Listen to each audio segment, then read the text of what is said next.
Hello and welcome to this week's episode of the Edges and Sledges Cricket Podcast. It's been a few weeks since we've been back after the India-England series, but before we get into Asia Cup hysteria as is coming up, I'm your host, Ashwin. I'm joined by a very, very special guest, Tim Wigmore. Very quickly, Tim Wigmore is a sports writer for the Daily Telegraph. He's done a lot of work for ESPN Cricket Info. If his name looks familiar, he's written stuff for the Economist, the New York Times. Authored multiple books, including Crickonomics and Cricket 2.0, which was actually named the Wisden Book of the Year. And he has just written Test Cricket, A History, which I had the privilege of reading over the last couple of months. Tim, welcome to the Edges and Sledges Cricket Podcast. It's great to have you. Thanks so much. Yeah, lovely to be here. So you've just written, I guess this is your third book. Tell us a little bit about your journey. Why did you pick Test Cricket, A History? And, we'll get into a little bit more, but your journey of chronicling kind of the history of our amazing sport. Yeah, well, I suppose I kind of always start, my default's almost like trying to find the book I want to read, and I'm like, I can't find it out there. Then I'm like, maybe that's an idea for me to do. Simon Wilde wrote a very good history of England Test cricket about 2018, and that's when I was sort of like thinking about, and actually there's a lot of actually very good individual country histories, but then you look and actually there's not really, there's like stats books, but there's not really there wasn't really a narrative history of Test cricket and its evolution. It's an amazing story over 148 years now, and I kind of became almost obsessed with the idea. You're like, actually, that is such a good story, and it's obviously so hard to do, but you put everything into it, and so it took me 5 years from the idea to the book coming out. So it's been a hell of a journey. It's been quite fun. I love that. It's great, and it was a fascinating read. Tell our listeners very quickly a little bit about your story, your journey. Obviously, like I said, you've written for Cricket Info, you've been in the cricket scene, and obviously in the writing scene for a long time. But tell us a little bit more about your background and your journey. So I've been a journalist for about 10, 12 years now. Getting old, sadly. And I suppose I've written a lot on cricket and sport off the field as well as on it, which is always, you do really get a sense of when you kind of look at it more and more how sport really reflects the world around it, and it is an amazing actually kind of window and mirror to understand what's going on much more broadly, which is one of the ways it's so interesting. So I've become like to see things from quite a global perspective in terms of seeing how what happens in one country affects the other. So I've tried to kind of find, I suppose the book on T20 I did with the idea for that was, again, it was just like this thing was really growing, and I felt, there wasn't anything kind of anything that told the story of it. So I've almost kind of gone full circle from a book on T20 cricket to a book on Test cricket, and I've kind of loved them in different ways, but actually this has been certainly like the kind of amount of time I put in, it would be sort of a different order to anything I've done before. Yeah, I mean, it's an absolutely fascinating read.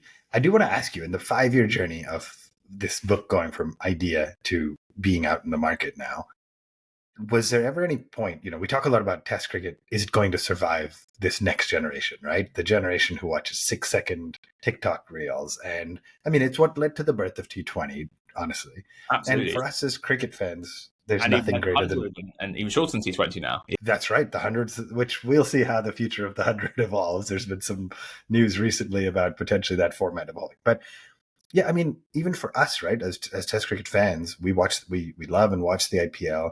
But at the same time, you had a cricketer like a Virat Kohli, when he won the IPL for the first time after 18 years, he said, there's still nothing like Test cricket. He made a point to say that. Was there any point in your 5-year journey where you thought, am I writing a book about something that people are not going to care quite as much about? Or was there that feeling of confidence as you were studying, researching, that this is a format that'll stay for a while?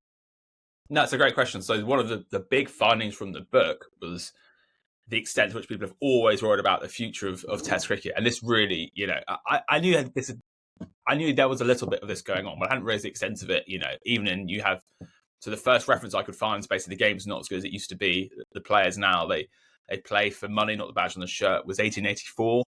And even in the golden age before World War One, which was just, seen as the golden age of Test cricket, or the first golden age anyway, there's a lot of worries, and people aren't actually going in as big numbers, and how does it pay for itself and things? And then you have when one day cricket comes along and you have the Packer Revolution in the late 70s, people think that will be it, and it will just be, just the market will dictate. But in fact, of course, Test cricket has actually kind of found a way to adapt and go through these difficult periods, and actually, it's sort of like it's almost like its relative difficulties have been because it's almost a strange game, but actually that's also why it's endured and survived, because of its pure, how odd it is, and that's what people love about it as well. And it's got such an immersive quality, it's like a novel or a box set or whatever. So as I became aware of that actually made me, kind of more confident in the future. And I suppose that the flip as well, even if Test cricket, which I don't think it will, even if it were to collapse, actually, I think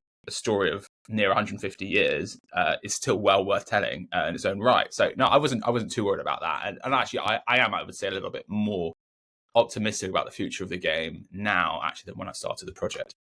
Yeah, I mean, I could spend the next 20 minutes talking about the recently concluded India-England 2-2 series. I won't. I will save that for the end. But that's just a great example of why it feels like Test cricket is here to endure. I mean, the support, the media coverage, the level of investedness by the players and the fans, it doesn't seem like it's anything that's going anywhere soon. Right, Tim, like I said, I started writing my notes as I was reading, and there's a lot of different things I could ask you about. But I want to start just asking you a little bit, just give our listeners a little flavor of kind of the earliest parts of Test cricket. And, transparently, as a Test cricket fan my entire life, there's a lot I learned, a lot I didn't know even about, the role race relations played in Test cricket. Everything from the early South Africa tours, and black players not being allowed to play, and black players having different clubs and different, had not being able to play for their country, or the one time somebody did get to play, they weren't allowed to play any further. Talk to me a little bit about that research journey. How much did you know? How much did you learn? And what were some of the more interesting things you uncovered in this process about the very early stages of Test cricket? Yeah, the early stages are fascinating, and actually, I suppose one of the interesting things we talk about a lot about the sort of sanctity of statistics in Test cricket, and the idea of Test data. Actually, you kind of go back through the history, and it's like, well, it was a bit of a sham to begin with. So, I mean, the name of Test is a name, is a marketing tool, basically. It's a way to pump up matches. And of course, so basically you have multiple tours from English teams to Australia at the same time. These are like private tours. And you only have, with retrospect, only from the 1890s do you begin to kind of actually go back and say, this is a test, this wasn't a test. So actually you have a situation where players don't even know if what they're playing is going to ultimately constitute a test match. So with W.G. Grace, the great kind of English player of his day, he only plays in 2 of the first 13 test matches, and he wouldn't have known what was a test and what wasn't. And he just wouldn't have gone to Australia if the terms being offered him weren't sufficiently attractive as well. So that's very much how it starts, in this very kind of ramshackle way. And then you have the kind of key, almost a sliding doors moment, is 1909, when the first ICC is founded, and the first one is Imperial. And because of that, this is driven by South Africa, by Abe Bailey, who's an Anglo-South African mining magnate, and he wants to use cricket as a way to make South Africa closer to Australia, and really especially England. He's kind of really all about that. But that, you have to be a member of the British Empire to be a part of this club. And so that excludes USA and Argentina, where cricket is actually very strong and are probably in the top 5 or 6 teams in the world at that point.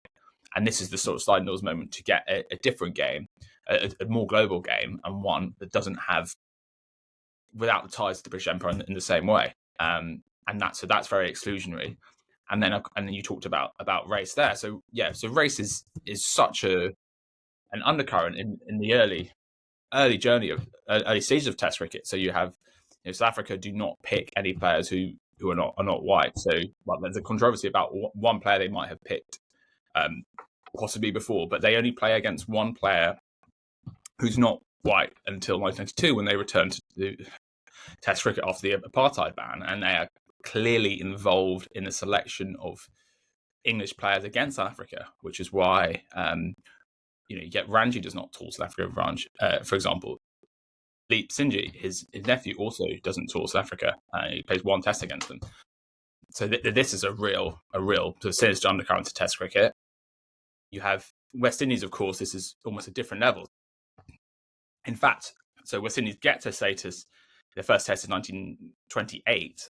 Arguably, should have got Test status earlier, but there is, again, it's through the kind of the early ICC. There's this reluctance, but even when West Indies do get Test status, the convention is they'll have a white captain, and so George Hadley does the job once as a kind of almost a ceremony, like a kind of thank you for his amazing career in 1948 is a one-off. But until, other than that, from 1928 to 1960, every Test West Indians have a white captain, and I show in the book actually that the West Indies selection approach was to try and pick at least sort of 4 white players in the team. And that actually significantly weakens the side because they are picking players who just aren't as good.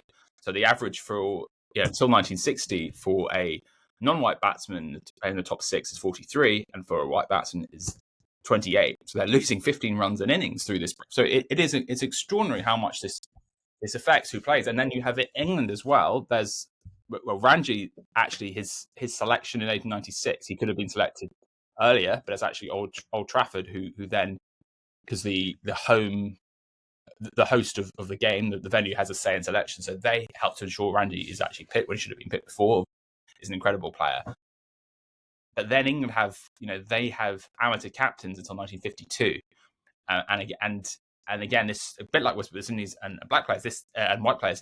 This really weakens the England side because they're picking a series of players who just as captain who aren't really worth their place in the side. So I looked. And incredibly, for the first 10 Ashes tours that MCC runs, so from 1903 to 51, so 50 Test matches, the overall average of England captains at that time is 22.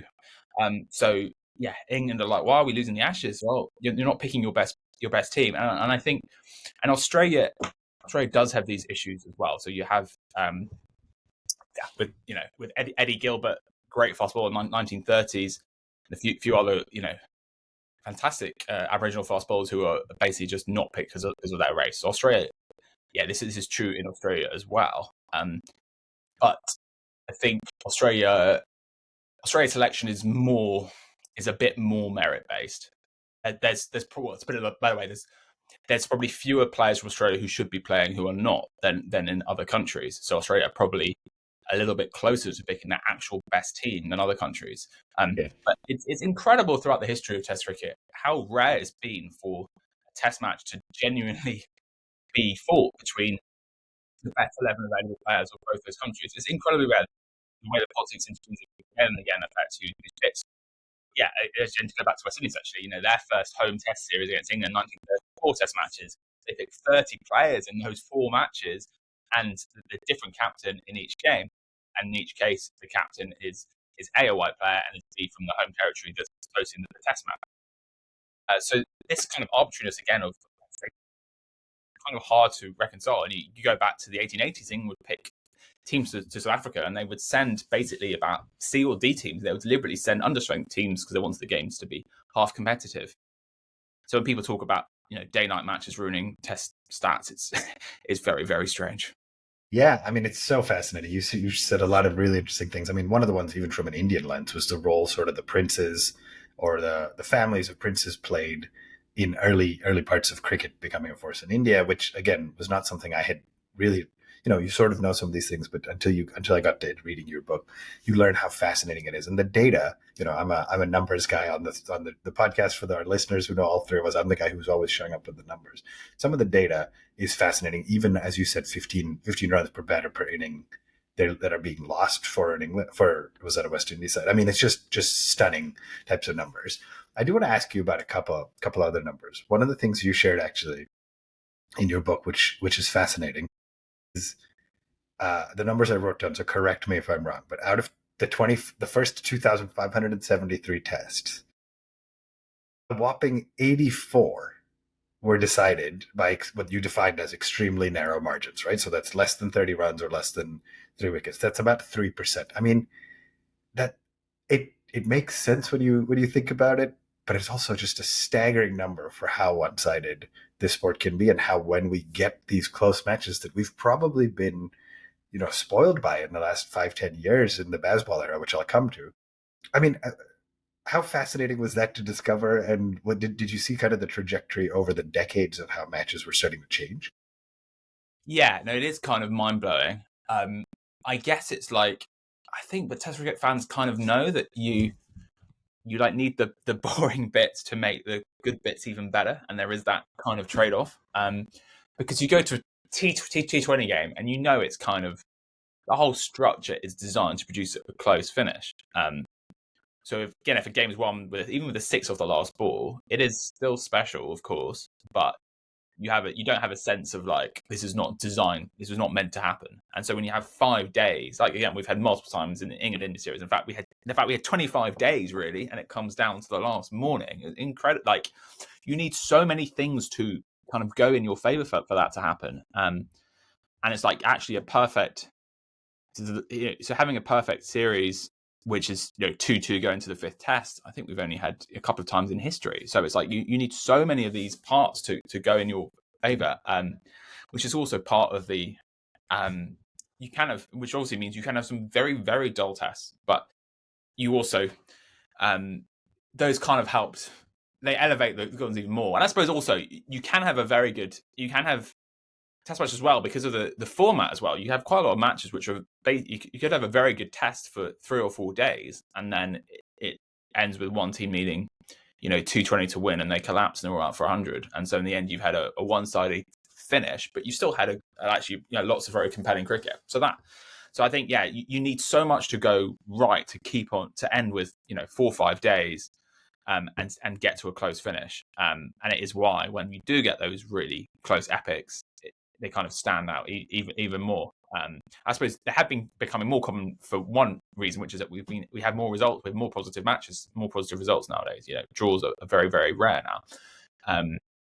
So actually, I do think the game we see, now today is really, really compelling. We are maybe in a golden age in some ways of Test cricket. Far from perfect, and there's many kind of, the game is really held back by these structural inequalities basically between the big three and other countries. But of course the history has also been of this of these inequalities that haven't always affected the same teams, because the original big three is Australia, England, South Africa, right? But the game has found a way to kind of not always to thrive, but at least to sort of stumble on. And I do think, looking at the history, there was quite a lot of frustration from me, because I realized actually we could and should have more, really strong test nations with a better structure. We should have had the World Test Championship 50 years before. So you're an advocate of it. I'm a huge advocate of it. Yeah, it's great. Yeah, it's very interesting, and I think a big part of India's evolution to being one of the, if not most powerful, but at least richest cricketing bodies. This could have gone multiple different ways when the IPL became a force in 2008. And the fact, I credit a lot of the players, but the fact that there's been a continued investment in growing Test cricket, I think is going to be incredibly important to keeping it alive, as of course England and Australia have done. But I feel like we were at a tipping point potentially when the IPL launched, and I'm very happy. Arguably the ODI game is what's getting squeezed out in the middle, and for me, selfishly, as a Test cricket fan, I'm okay with that. If we end up in a world where Tests and T20s are the predominant formats, that's okay for me. But that's not what we're here to talk about. I want to ask you before, I would just your IPL point. That again, that's another kind of side door for Test cricket potentially. But actually, in 2008, when the IPL comes and it's such a huge deal, I think if you'd offered most Test cricket fans what Test cricket is like in 2025, they would have actually bitten your hand off there. Yeah, no, it's absolutely right. Absolutely right. Okay, let's talk a little bit about what I think about as the middle years, right? And there were arguably 2 players who helped define success in that era. One, of course, is Don Bradman, right? A little bit earlier, but the Invincibles era and the kind of numbers he was putting up. And then 2, on the other side of it was Sir Garfield Sobers, right? Arguably, this, I think you called him like 5, like, we talk about having 2 skills in cricket as an all-rounder. He had all sort of 5, right? Between batting, bowling, spin, bowling, seam, fielding, etc. How do you think these 2 individual guys defined the legacies of not just their countries, Australia and West Indies, but Test cricket in general across those middle decades. Yeah. So sorry, with Sobers and Miller, Sobers and Bradman. Bradman. Sorry, yeah. Sorry, I was thinking of all rounders. Yeah. So Sobers is. Yeah, there's a very strong case if you were sort of draft, you had a sort of draft of the best test players of all time, you would put him as number one because he's a top 10 or so as a purely as a batter, and the fact he's able to bowl, two types of left arm spin, and he's able to swing the new ball, and he's a great fielder, and he takes about 2.5 wickets a test, and often there's periods of his career when he's actually his frontline bowler and he's picked, so he really, an incredible, as a kind of complete cricketer, kind of impossible to be really. The whole package and the sheer kind of ease, and also we forget he's such a long career, playing for 20 years. It's an incredibly long career as well, which for such a flamboyant cricketer you don't necessarily expect. And I suppose with Bradman, you have, it's the kind of classic thing. You look at the great record in sporting history, and you often have, first to second is actually not a huge gulf. And then you look at Bradman, 99.94, the famous average, and you have you go down to what was it, 60, 63, the next best. So they're all in the 60s. Yeah, but to be 40% better than the second best is absolutely extraordinary. It is true that the 30s, right, they are the best ever era for batting in Test cricket. So there's context there, but there's other guys were averaging. Herbert Sutcliffe was averaging 660, which is great. But again, so, and of course, and Bradman is a figure who, again, he transcends cricket because of his, even now in the Bradman-esque average, people kind of still get that, even and it's 100. So he is such a huge, the cultural significance of him is so great. And I suppose for Australia, so the Australia becomes an independent nation 1901, and he is, and I think he's very much part of the story of a young country as well, which I think also explains the sense of outrage with Bodyline, because it's almost England, kind of the sense of English foul play to kind of to bring Australia back down to side. I think that is part of what fuels that. Yeah, it's fascinating, and your entire chapter is about Bodyline, and I think the way I thought about how you articulated was it's not just a tactic, but it ended up sort of becoming a diplomatic crisis, which is fascinating. So I encourage everybody to go read a little bit more about that. Cricket being much more than cricket, right? Yeah, that's absolutely right. If we jump ahead, fast forward for another few decades, the next kind of turning point I see in Test cricket, as you articulated it, was sort of two things happening in parallel a little bit. One was, as you defined, the oracle and the advent of reverse swing, and two, like the oncoming of Muttiah Muralitharan and his unbelievable sort of spells that just changed the game. So talk to me. I guess that was like early 90s ish as this next turning point where South Asia had Wasim bowling reverse, Wasim and Waqar, and Muralitharan bowling off spin like the world had sort of never seen before. How much did that change the trajectory going into the 2000s? Yeah, I think it's just interesting that big controversies in Test cricket are often caused because the people who run Test cricket tend to be guys who were batters themselves. The big controversies are often caused when bowlers come in and find a way of leveling the playing field, or bring it in their favour. Which again, we see that with in fact, we see that Australia 1920-21 they have Jack Gregory, Ted McDonald. They have two out and out quicks for the first time. You see that obviously with Bodyline in 32-3. You then see the West Indies with their pace quartet in the 80s. And the invent of helmets, everything, and then reverse swing in the 90s, and I think reverse swing. It's the kind of basic magic of it is that it turns the hardest time to bowl, which is basically when the ball is old and soft, and you're sort of so far from the new ball, but not yet close enough to the second new ball, which is basically the dead zone for fast. It turns that. From an impossible time, a really difficult period to bowl into the best time to bowl. As a kind of aesthetic quality as an aesthetics spectacle. It's incredible because it, unlike swing, it rewards out and out pace. So there is, people talk about the sort of sweet spot, the pace you're more likely to get swing, but basically with reverse swing, it's like the faster the better. So that's part of the magic as well. It's also seeing the kind of the geometry almost that you see, outswing bowlers are suddenly translated into inswing bowlers, which is, so you get there is something, there's a kind of mystique to it that, everything is the same and then suddenly it's very, very different. And you get also the fact that because of it's normal, because most people bowl outswing, which means they bowl inswing with reverse swing, which means that suddenly they're attacking the stumps and the pads, which makes for really great spectacle. So you get these spectacular collapses. I mean, England have a series against Pakistan in 1992 when they lose a very feisty series, and it's just, stumps everywhere, and it's incredibly compelling. And of course, then the question of how you get a ball to behave in this way comes out, and you have all the questions about, what's happening, ball tampering and stuff.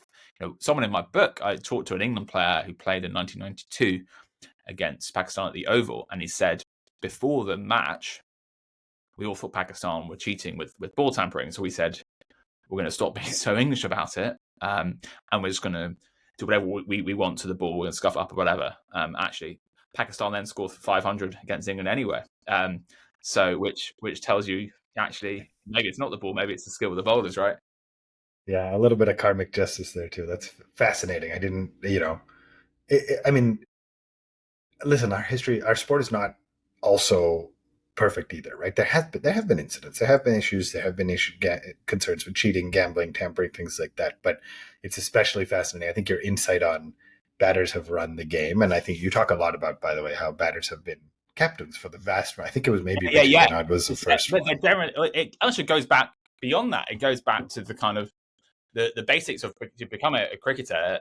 More people have the talent to become a batsman. It's easier to become a batsman, which is why resources become more important. So you tend to get, more socially advantaged people more like to become batsmen, and bowling is more actually kind of raw talent, which is why you tend to get more privileged people become batters, who then become captains, who then become administrators, and you have the loop. And it's why when people say it's a game run by batters, they're kind of right, actually. Yeah, I mean, it's well said. Tim, as we get kind of to the end, I don't want to spoil any of it for our listeners who will go read your book, but you do a masterful job talking about Bazball and the evolution of sort of Bazball in a historical perspective, if you will, right? And the journey, and how in some ways it was inevitable we ended up here. It's been a long journey to get to this point. But you did talk about how more and more games are ending with a result. And in large part, that's driven by the strategic intent. Whether you like the name or not, it's been driven by the strategic intent England have shown to not want to draw games, and are the being okay with, if we lose, we lose big, but it means we will probably win more games. How critical has this, let's call it last, I guess, almost decade now been in this shift in approach to Test cricket, and the impact of Bazball, and how are you seeing that sort of pervade into other teams, other aspects of Test cricket, juniors, things like that? Yeah, that's a really, really interesting question again. So I think we, so I suppose looking at the history of Test cricket in terms of run rates and stuff. So we do see it. We see a big sort of shift, around the mid late 90s and then into the 2000s. So people attribute this to Steve Waugh's Australia, and that's kind of broadly right. Although what I show, actually, Sri Lanka in the mid 90s, they're actually scoring quicker than anyone else. And Australia do talk about, and there's a lot of Australia plays Sri Lanka quite a lot in this era. Of course, the World Cup 96, Sri Lanka win. And Sri Lanka basically import a lot of their 50 over batting to Test cricket at the time. And actually, with Ramesh Kalawatana he bats at 7 in the Test team, and he opens in one day cricket, and that is seen as a factor. And Adam Gilchrist himself, I interviewed Adam Gilchrist, and he says Kalawatana was an inspiration for him, and he thought actually Kalawatana kind of paved the way for him to get into first the ODI team and then the Test team. So there's an interesting kind of symbiotic relationship between Sri Lanka and Australia in that period, and that leads to, and then we see that a shift in run rates, and broadly the pack kind of follows Australia.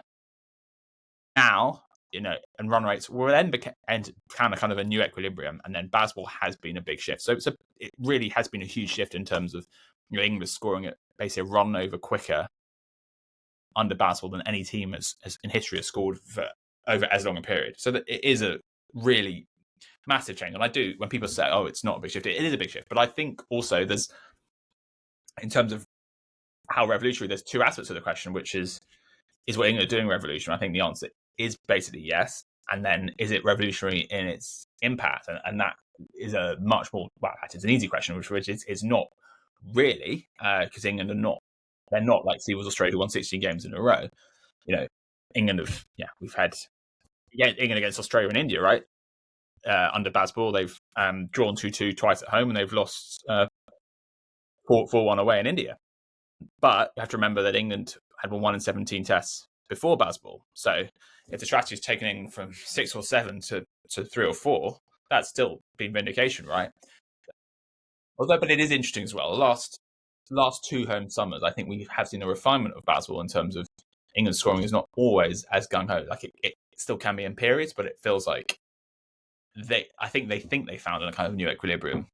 Because you go back to that first summer, actually, Ben Stokes, who's talked about this very kind of candidly, that he would go out there with so much intent. He would whack 40 or 30 balls, and almost the way he would get out, trying to clear mid off or whatever, or long off even.